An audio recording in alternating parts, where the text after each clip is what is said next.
Funções trigonométricas. Função seno. Exercício número 1.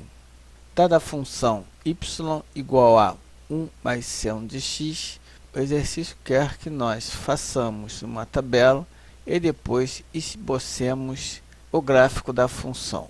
Ele quer que no mesmo plano cartesiano tenha a função padrão y igual a seno de x e a função y igual a 1 mais seno de x. O exercício quer que nós também identifiquemos as funções no plano cartesiano. Vamos pensar como nós faremos a tabela, lembrando de tudo que já foi dito nos vídeos anteriores.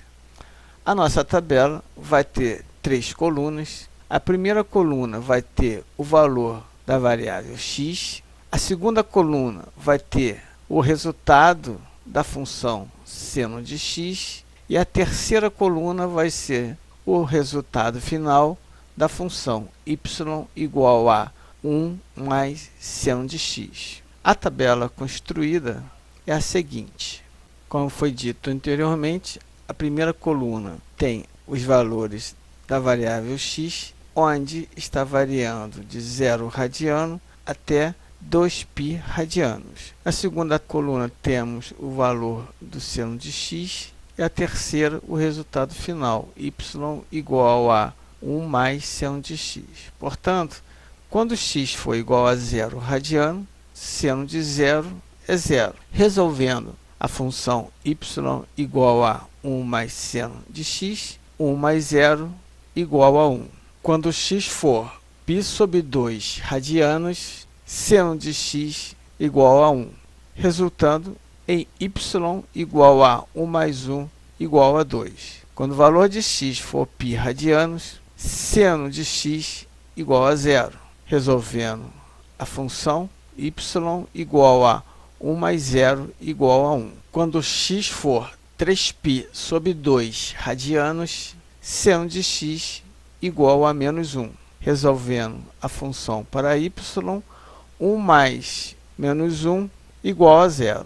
E terminando com o x igual a 2π radianos, onde o seno de x é igual a 0, resolvendo y igual a 1 mais 0 igual a 1.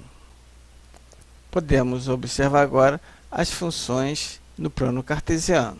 Temos aqui em vermelho a função base y igual a seno de x. A tabela dessa função nós já vimos anteriormente. E a tabela da função y igual a 1 mais seno de x é essa que nós acabamos de construir, observando que o valor de x e y é um ponto, ou seja, x igual a 0 radianos e y igual a 1 constitui o ponto 0 e 1. Quando nós temos x igual a π sobre 2 radianos e y igual a 2, estamos falando do ponto π sobre 2 radianos e 2, e assim sucessivamente. Como nós podemos observar, a soma de uma unidade na função base y igual a seno de x fez com que ela se deslocasse para cima no eixo y uma unidade, observando que, se fosse somado um valor negativo, ou seja, menos 1, esse deslocamento seria no sentido inverso. Continuando a nossa observação, temos o valor máximo da função y igual a 1 mais seno de x é igual a 2 e o valor mínimo da função é igual a 0, permanecendo o período da função igual a 2π. Portanto, fizemos a tabela que o exercício pediu. Temos as curvas esboçadas no plano cartesiano. Terminamos o exercício número 1. Valeu, tchau, até a próxima.